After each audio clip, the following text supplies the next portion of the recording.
Hi everyone. Welcome to English Story School. Have you ever stood at the edge of your life and asked, is this all I'm meant for? That moment, raw, terrifying, and electric, is the spark of transformation.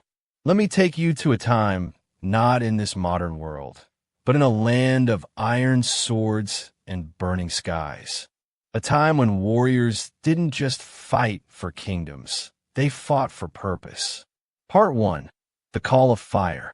In the ancient highlands of Zavaria, cloaked in mists older than memory and kissed by winds that whispered forgotten tales, lived a boy named Kale. He wasn't a prince draped in robes, nor a prophet cradled in fate's palm. He was ordinary, earthborn, scar-handed, a common boy in a land too cruel for common dreams. But within his ribs burned not a heart, but a storm, raw, relentless. A madness, not of destruction, but of hunger. Not hunger for food or fame, but for purpose, for meaning, for conquest, not of kingdoms, but of the voice inside that sneered, "You're not enough."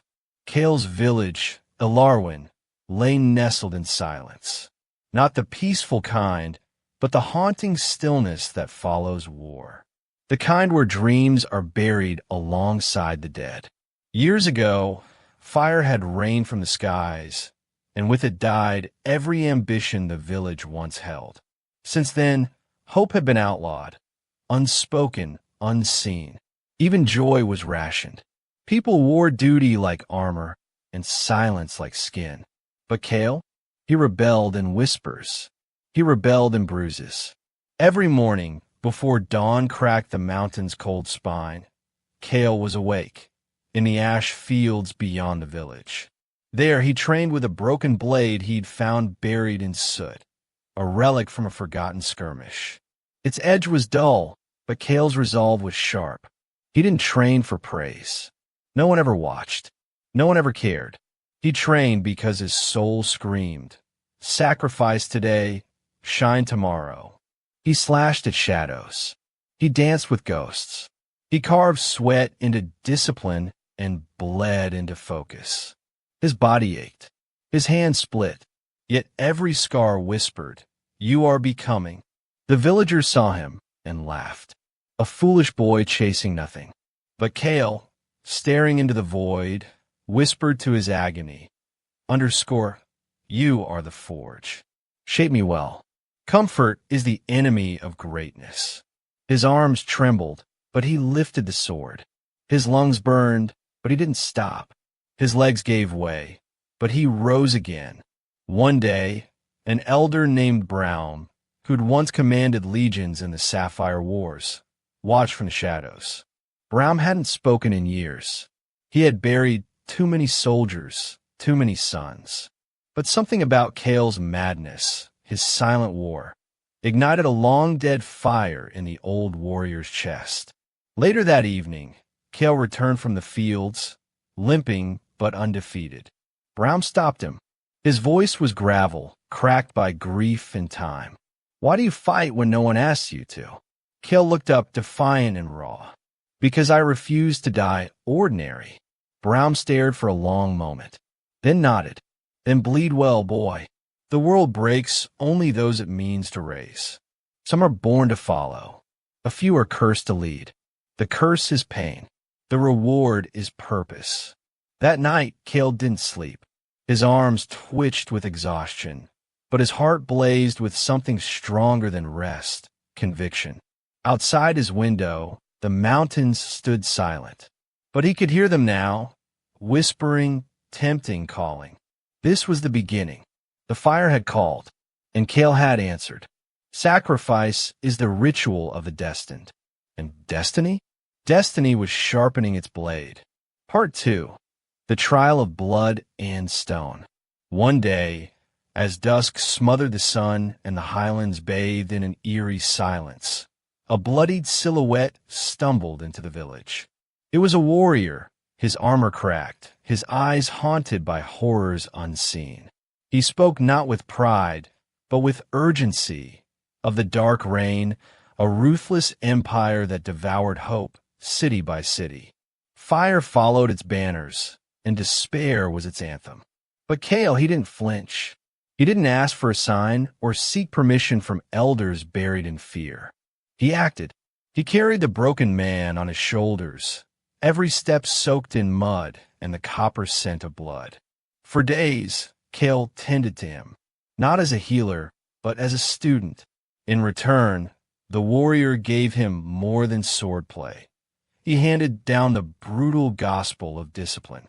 Every lesson carved into Cale's bones. Every strike they practiced was laced with history, loss, and the price of resistance. As his friends danced beside bonfires, toasting to a life that begged to forget, Cale vanished into the wilderness. Under a crescent moon and a sky thick with secrets, he trained. Not for glory, not for fame, but because something inside him refused to kneel. He bled into the earth. His knuckles tore against bark. His feet blistered upon stone. And when the cold of night bit into his skin, he didn't retreat. He roared back.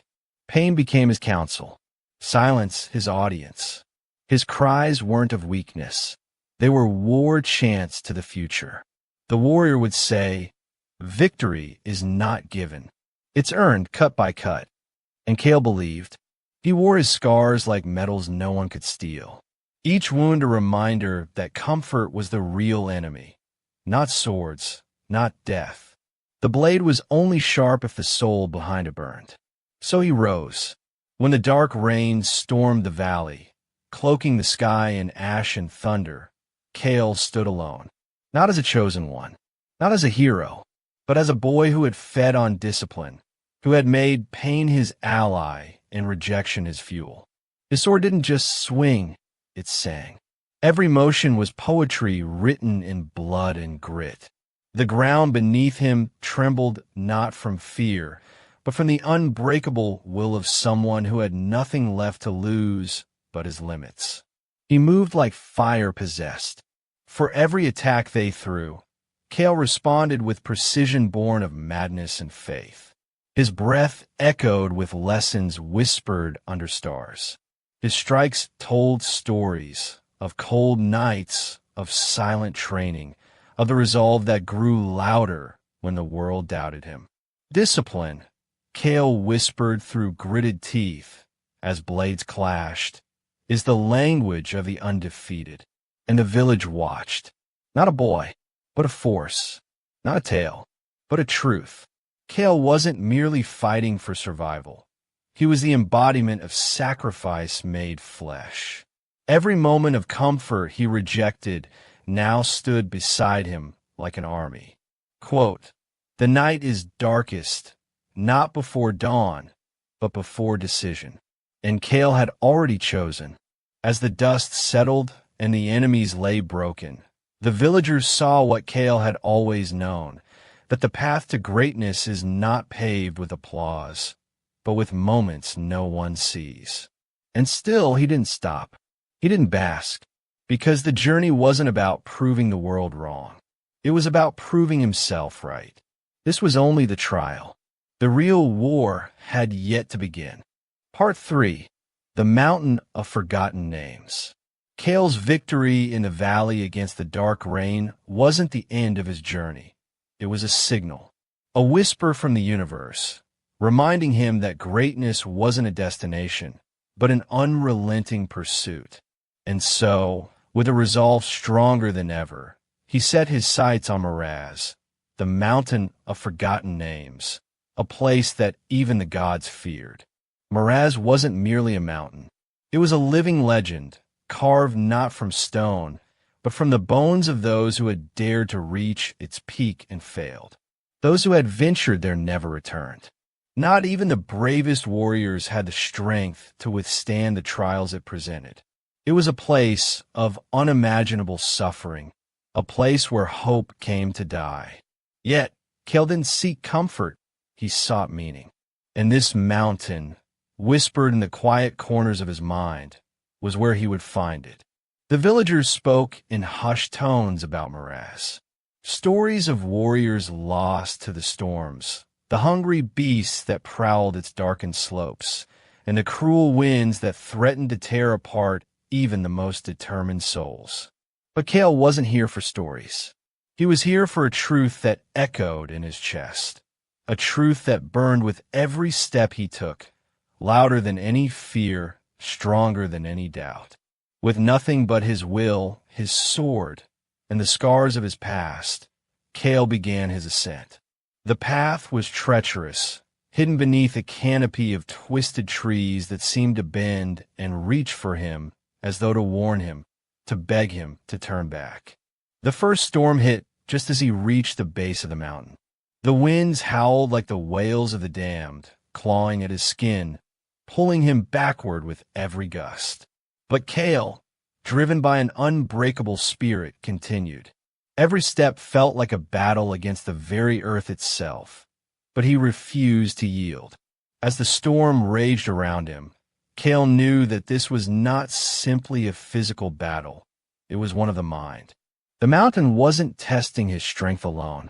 It was testing his resolve. Every gust of wind, every sharp rock underfoot, every moment of pain was a challenge to his very identity. And yet, with every obstacle, he grew stronger, not in body, but in spirit. Soon, the wolves appeared. They were not just beasts. They were shadows of his past. The pain, the rejection, the fear that had once gripped him. They circled, their eyes gleaming with hunger, their growls low and menacing.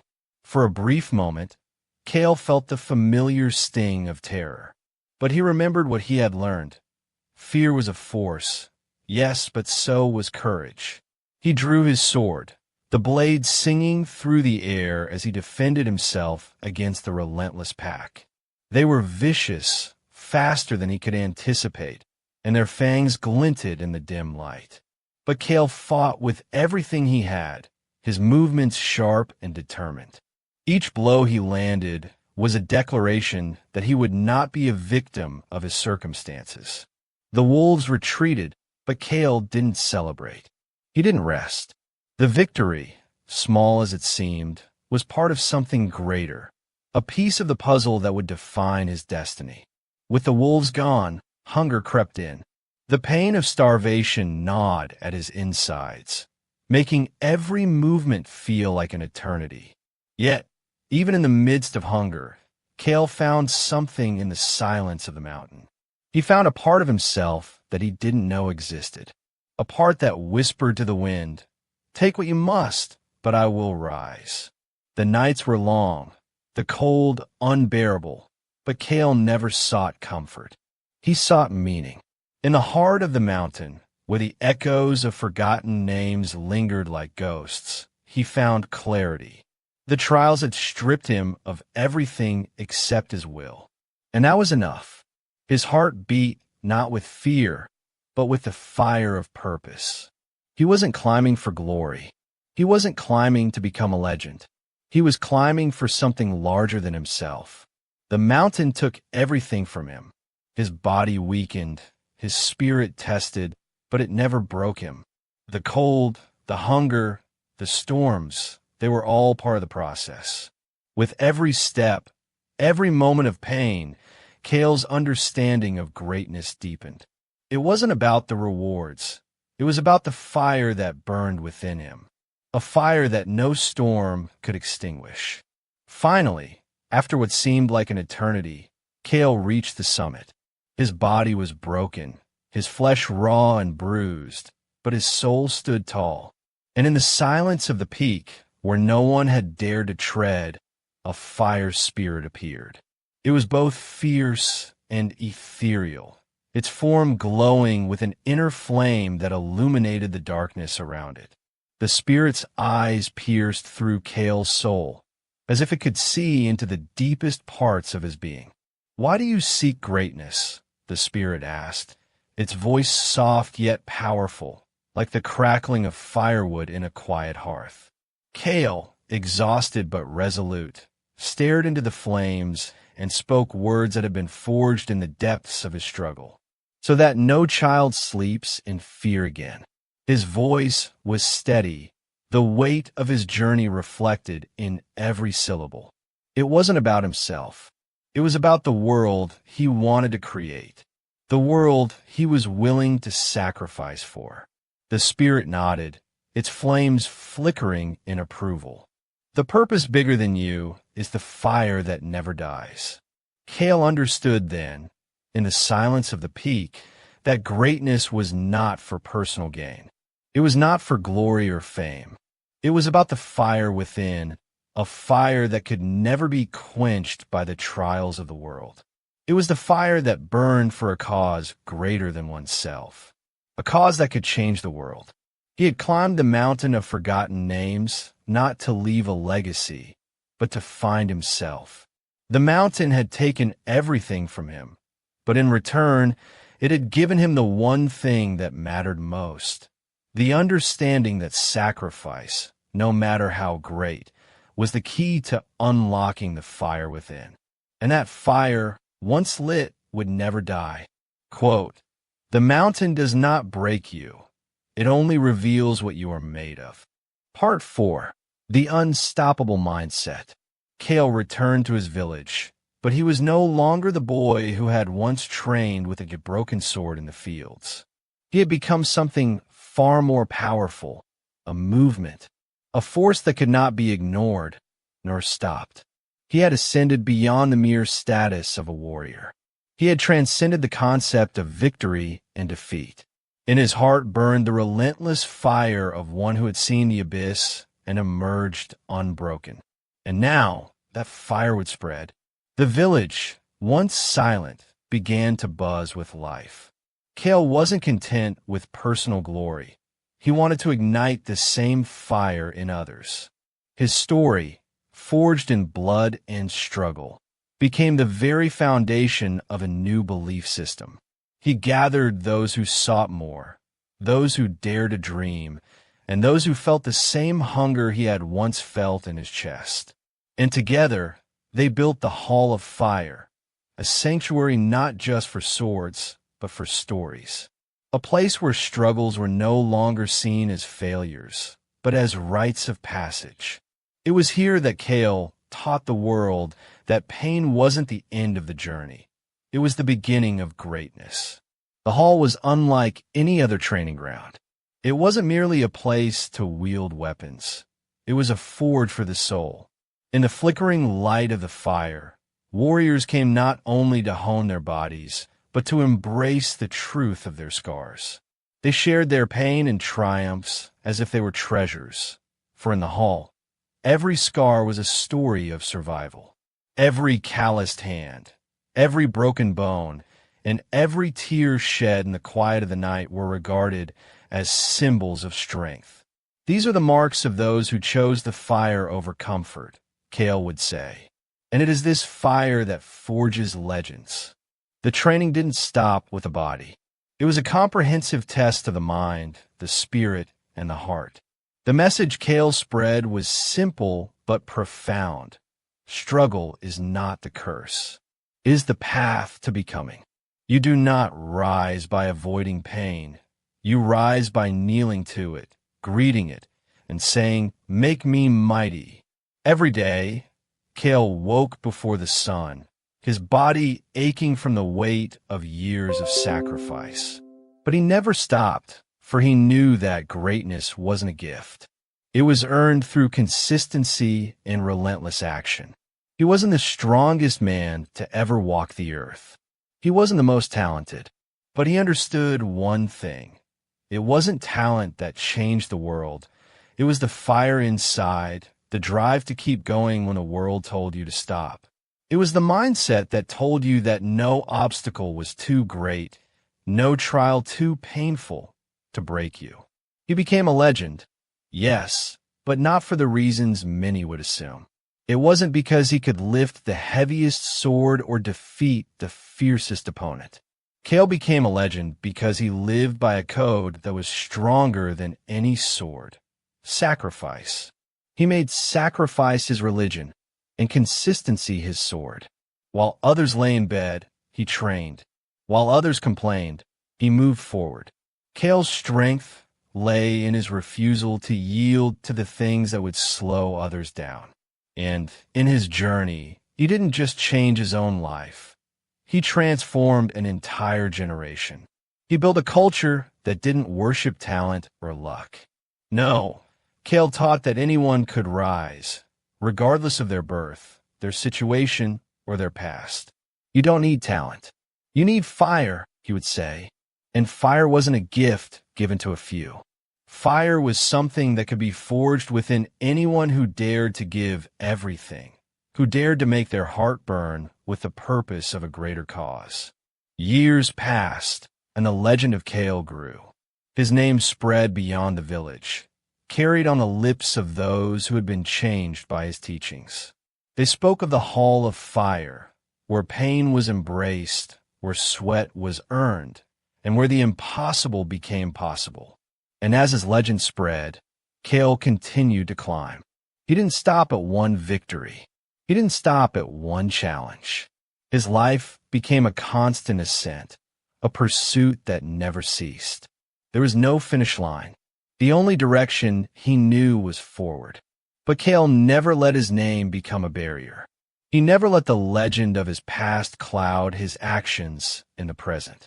His mantra was simple, yet so profound. You are not your past. You are your discipline. And so, with every new day, he recommitted himself to the path. Every scar he bore, every tear he shed, was simply proof that he had walked the road few were willing to walk. In time, others followed his example. The villagers and warriors from lands far and wide came to learn from the Hall of Fire. They came to seek the same unstoppable mindset Cale had cultivated within himself. The warriors who entered the hall didn't just leave with stronger arms or sharper swords. They left with something far more powerful. The knowledge that their strength lay not in their ability to avoid hardship, but in their ability to embrace it and rise above. Cale's legacy, however, wasn't built in the fame of his name. It was built in the quiet moments when the world was asleep and a warrior trained in the dark with nothing but the fire inside their soul. The unstoppable mindset, that was his true gift to the world. And it would live on long after his name had faded into legend. Quote, "The fire that forges you is not the fire that burns you." Part 5, The Legacy of Fire. Years passed, and the legend of Cale only grew stronger, echoing through the mountains and cities, carried by the winds that whispered his name. But Cale himself, the man who had been more than a warrior, more than a symbol, vanished. His absence was as mysterious as his presence had once been.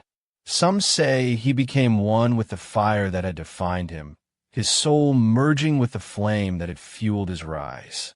Others claim that Cale walks among us still, in the quiet moments of every person who chooses discipline over comfort, in the silent sweat of every fighter who trains long after the world has fallen asleep, in the hearts of those who wake at 4 a.m. to chase a dream that others deem impossible. But Cale's true legacy is not in the myth or the whispers. His legacy lives in those who understand the truth of his journey, those who grasp the fire that he had kindled in the hearts of so many. It isn't a story to be remembered merely for the telling of it. It's a blueprint for greatness, a call to arms. It is a roar that reverberates through time, a battle cry that cannot be silenced. Cale's story isn't confined to the past. It is alive, breathing in the world today, in every soul that dares to rise above their circumstances. So, if you're watching this right now, I want you to pause for a moment and ask yourself, are you willing to bleed today so you can shine tomorrow? Will you train in silence, pushing through the pain and doubt, so your success rings out in a world full of noise? Will you sacrifice when a world around you feasts on comfort, while you choose to walk the harder path, the path of fire and relentless pursuit? Cale's life wasn't a fairy tale. It wasn't an easy ride. It wasn't built on luck or chance. It was carved slowly and painfully from the fire that burned in his heart and in his soul. Every victory, every strike, every drop of sweat was a testament to the price he was willing to pay. His greatness was not a gift. It was earned step by grueling step, moment by painful moment. It was forged in the crucible of sacrifice, in the willingness to be uncomfortable, to face the fire without flinching. And this, perhaps, is the most important lesson Cale ever imparted to the world. Legends aren't born. They are carved from fire. So, the question remains, what will you do with your fire? Will you let it burn you out, or will you let it burn so brightly that no one can deny your greatness? Because the world doesn't remember those who avoided the flames. It remembers those who dared to walk through them, who emerged stronger, who carved their name in the very heart of the fire. The fire that Cale embraced, the fire that he became, is still out there. It's in the heart of anyone who dares to stand up, to sacrifice, to push forward when the world tries to hold them back. It's in you, waiting to be unleashed. The choice is yours. With that said, thanks for watching, and until next time.